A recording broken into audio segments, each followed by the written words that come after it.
functioning. Injection is self-activating. Come all primitives. Hey, Welcome back to the Titanium Hanger. This is Mike, and I'm coming at you with the Robot Paradise RP-01C Cassettacons. This is their own names: Marvin, Rexodon, Corax, and then Thagomizer. Anyway, I do want to point out real quick that the box, we'll look more at the box, but it doesn't really match the colors, which is kind of what happens sometimes with this. But I did get the set at Show Z store. I'm really excited about it. I'm just shocked that they made all of these, and I'm super happy they made them. I'll have a link down below where you can get yours. Remember, TH reviewer code helps the channel out. But let's take a look at these. We're going to compare this to the vintage that was made before it and look at the advancements and the enhancements and how much different they are. And pretty exciting, 40 years in the making. Finally we got them from, it really is FANSTOYS. We'll talk about this coming up.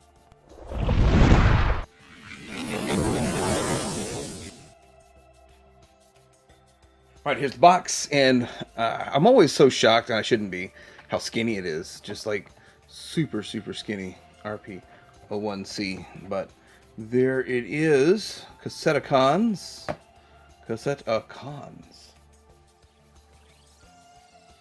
Alright, so we've got this out of the box, out of the package. It looks pretty good. Each one of these looks pretty nice. This is the Autoscout. Now, there's not really going to be a whole lot of the cassette stuff going on with it. It just looks mostly, I mean, they look similar to cassettes. As you can see, I'll just show a quick comparison of just this one here to a cassette. I could compare them all to different cassettes, but how they looked, but maybe I should have done that. But anyway, there's no vintage Autoscout, and this is just a spare Buzzsaw I've got. So, definitely hitting the cartoon look for sure. Overkill looks pretty good over here. And yeah, that looks pretty good. Slugfest, is it Slugfest? Is that what they call this one? FANSTOYS or Robot Paradise actually has their own names for it. But even with this weird color, it's got that nice shine and sheen to it. Such an odd color. But we'll compare all this to vintage, and we'll take a look at it. I guess we just need to get into the nitty-gritty of transforming them and looking at stuff. But they do come with their cases, which I'll never use. But it's very retro-esque. Let's see if a G1 fits in there just fine. G1s fit in there. So you put your G1s in these cassette cases. Now, if you do have either of these Robot Paradise ones, you can put the cassettes in there. It is a hard, like, you got to get them in there, push them in pretty good. And just not my cup of tea, as well as these are painted, to go through that much trouble. But I'm not going to mess with it. I have scratched paint on one of mine in the past, which is why I'm so cautious with this. But and it helps push the button when you're closing it again. But yeah, they do fit in there. Alright, so let's start with this guy here. Pull the legs down so that they will, let's get them to clear all this so that it will fold over. It's got to clear this post here so that it will fold over, and then you just flip them around like so. So it's cleared that post, flip them around, and you're doing the same thing on the back ones. So, and with everything painted, you got to be very careful with all this. And of course, uses of spudgers. I don't use spudgers. I have one somewhere. I got the ball rolling off camera because I don't want to show you the tactic I used. It would probably be very bad if someone tried to use a screwdriver on something like this and scratch theirs. And they're like, I saw it on the Titanium hanger. I was like, no. I'm not going to show you anything like that. Probably should invest in more spudgers. I broke one on something a while back. But anyway, so there we go. We've got the legs. And then we fold these down. And there's double hinges. And then we slide it up. Slide it up, slide it up. Then we have these. Which I believe they're going to go on like that. And this is where I start realizing I've got some serious vintage issues with my vintage figures because, well, there's this guy, and then I'll do a quick comparison to G1. Now, this is not the correct gun for the G1. I don't have all mine complete. I bought lots of these cassettes back like in the early aughts for 18, 20 cassettes for maybe I paid 50 or 60 bucks for 18 or 20 of them. And I just wanted to have one of each cassette. I didn't go after the accessories at all, really. Probably should have, though. I mean, in hindsight, would have made more sense to just buy them all complete. But it was just fun to have them. And I never really cared about complete back then. So anyway, that's not his real gun, but that's what he looks like overall. You can still see that the FANSTOYS one's not going to have all of this kind of cassette carryover kibble on it. They still could have, and just left it on one side, but they chose not to. They opted out of that. So that's the way they went. But I think it's a good looking version. Like finally we get one that's in 3D for the most part, as opposed to this one that is not in 3D. But it is what it is. That's one of the problems with the cassettes from the past, is that they were sort of just way too thin. They're a lot thicker, more 3D. It's a little shorter, but one thing that G1 has is some bouncy to it. And that was cool back in the day, but it actually, over time, leads to problems, especially when you look at ones like Rumble and Frenzy, where their head just wants to push the arms out, but there it goes. Let's go into overdrive with Overkill here and get him transformated up. And let's see, what all can we get going on here with this guy? Let's get these legs here out. And then these can fold. Clear this, have them fold over. So they have to clear, little arms have to, with that hinge right there, has to clear it so it can fold out. We got that done. Then we do a similar type of deal down here on these legs. We got to pull them out so it can clear this, and then we can pull the tail out and double tail it. Is it double tail it or is it high tail it? High tail it. And then the head will naturally come up. And then these, it makes more sense once the head comes out, like how to position the feet. And then there's like a little toe. So fold the feet around and then there's a toe. And then there he is. You can open his mouth. Great looking stuff right there. Yeah, he looks pretty good, actually. There's more stuff going on. Does he have an opening mouth too? Yes, I think so. Does he? No, I guess he... It looks like he has an opening mouth. And I missed that. Yeah, I missed that. He's got an opening mouth. That is so cool. So tiny and so cool. But they're going to be in bot mode forever, so I'm going to leave their mouths open so they can look like they're mean and ominous and scary. Okay, so I believe... Which one goes on the top? I believe that's how it goes. I might not be correct. Let's see. I think that's how that goes. I might be wrong on that. Let's see how it looks on the other side. I guess I could just look at a picture, right? No, I think I was right the first time. See, that's never second guess yourself. Wow, you actually should.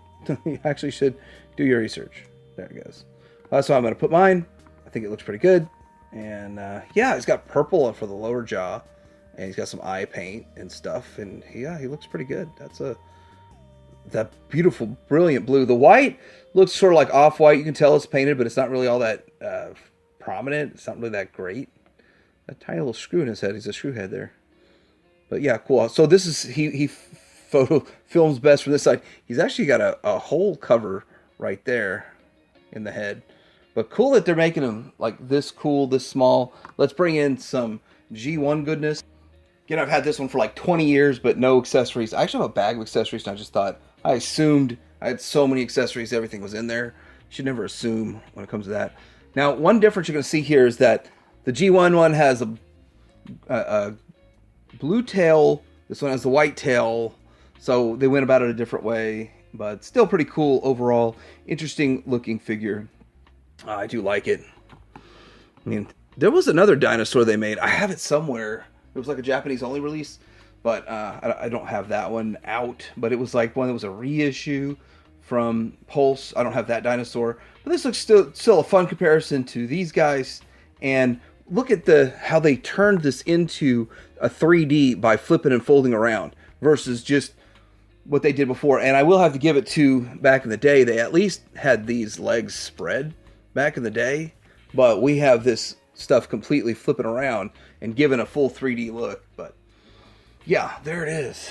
That is a good looking figure. All right, next we're going to get into some auto scouting. Autoscout. This is the hardest one of all. No, I'm just kidding.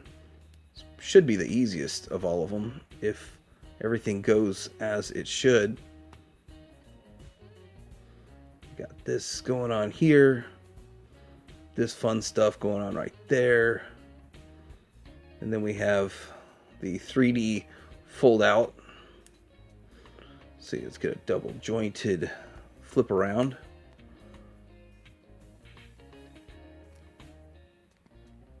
Yeah, and when it's this small, I've got to be real careful with it. Double jointed flip around. So now you're making it 3D like that. So what you're doing is, the best way to look at it is you're just basically moving it over like so.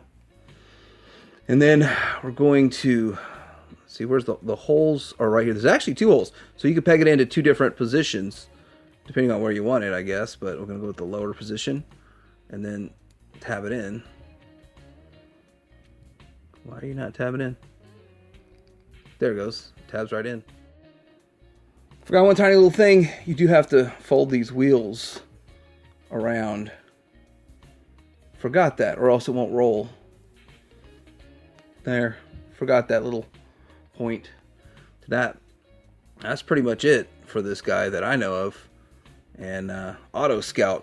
And it's really cool that you have this should open, this piece here. And this grabber. So he does come with these 2 things. Now, in that episode, and I believe the episode is a prime problem, where you have 2 Optimus Primes, and they send in the Autoscout to get these things, but they know that it's like raw energon. This can make them bad. I believe that's what this episode's from, but it should have been, there was some red, but anyway, I think that's the episode you see. I know you see the Autoscout in there, but it is a little weak, though. You can't just hold it at any angle. But yeah, it's good enough to get the job done, I guess. But this is where you don't want to send an Autobot in there, because they would get fried, or a Decepticon would get fried by that raw energon that's going on in there. It looks pretty cool. But now we don't have a G1 of these compared to, so I'm going to compare it to the KFC. Now, as you can see, the KFC is a little bit bigger. It's a little bit bluer. I like the look with the purple and the blue. I guess I should look up, see which one's more accurate. But can KFC hold the raw energon in its grip? Yes, they can both hold that. That's great. They both actually do a sort of 3D extending function the same way. And I wonder, is this supposed to pull out? Yeah. All these years, and I never even pulled out. So there it is. Finally learned how to pull out. And then here it is from the back. And you can see it's got a little extra wings on it that FANSTOYS didn't do. So it is different, but yeah, I've had this Autoscout forever. And I remember when it came out, I was like, I don't remember them making this back in the day when we were kids. And so I'm glad that we've got some sort of an Autoscout, and that's cool. But I like the FANSTOYS look better, whether or not it's correct. Yeah, I'm pretty sure it is, but whether or not it's correct, I don't know. And then this rotates. Look at that rotation. It's got some rotation. Cool stuff. Cool stuff. Kind of fun that you can engage. Lastly, we got the Buzzsaw, which should be pretty easy since we've done this one before. Watch, I haven't transformed it in so long, I'm probably going to forget a step. So, you should prepare. Should have checked into it again, how I transformed it last time. But, yeah, it's been a while. Alright, we're going to do something with these. Oh, yeah, that's right. These guns, they do the tuck under roll around thing where they end up on this side. So it's a tuck under roll around. It was weird. I was like, man, that's interesting. I would never would have thought of something like that, which is kind of just the whole Masterpiece Transformer thing. They keep coming up with new ways to bring the cartoon and stuff to life, and that is really cool when they do that. Huh, that just flipped around on its own while I was just sitting here. I didn't do it on purpose, but anyway, there it goes. Then you want to get in here and you want to get a little bit of that spy camera going, spy camera action going, and there it is. So really nice. Transformation is actually pretty decent, and the thing is that it's just so much better than the G1.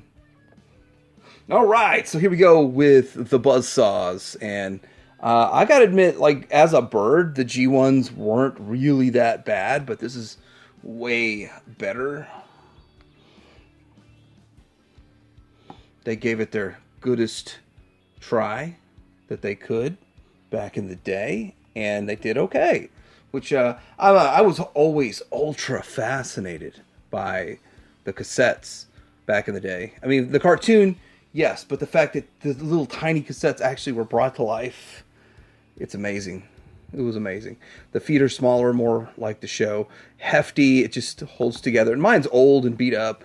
I would suggest track down a reissue if you want to get some of these that aren't old and beat up. But the reissues are fine. The reissues have shorter tips on them. I have mine still in the package. I was like, why open them? I've got vintage ones, but still cool stuff. But with these newer ones, you get the articulation, all this different stuff. You can make it like it's perched somewhere doing some stuff. I still like just spread wings. You can have the wings at different angles, however you'd like, but kind of something just like that's what I would do. And then, of course, they have the camera and that. So cool stuff. I think they're all really good cassettes. Now, this makes me hunger for some of the more obscure ones. I kind of feel like FANSTOYS is dipping into the obscure. But these were all in the show. I really wish FANSTOYS would make these. The Slam Dance and I forgot the other one. I looked it up. I forgot it still. But still, I think they're really cool. These are excellent looking figures for the time, the fun gimmick, but to bring them into the real world. Now, I believe Hasbro's already done some of these, but it would still be cool to get these. I would definitely be ultra excited if FANSTOYS would make these. I don't know how to show how excited I'd be, but I'd buy them. Alright, so this is my look at the Robot Paradise RP-01C Cassettacons, and I think they're all great. I'm glad that they made them. Transformations are relatively simple, intuitive, very reminiscent of the original G1s from back in the day, and I'm so glad that they made these. I'd like to see them make more. I'd like to see more stuff come from them in the cassette department. I kind of feel like it's kind of tapering off a bit. I do actually feel like they kind of focus on stuff for a while. Like they want to bang out a whole bunch of mini-bots in a row or in a very short period of time, and they want to bang out some cassettes in a short period of time, because we've got the Rat Bat just recently. We've got the rest of these, but really cool, fun. I did get this at Show Z Store. I have a link down below where you can get yours, and it's a TH for the reviewer code. It does help me out. It helps me pick up some other things that I might not be into, but I pick them up to review for you guys that you might be into. So let me know in the comments below what you think of these. Like and subscribe, and Tydirium Hanger out.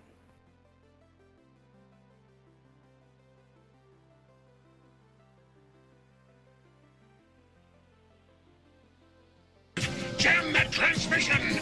Rumble Frenzy, Ravage Rat Bat, Eject, Operation Interference. Coronium crystals. The most rare and dangerous form of raw energy in this solar system. Do not permit the Autoscout to make contact. Those crystals are deadly.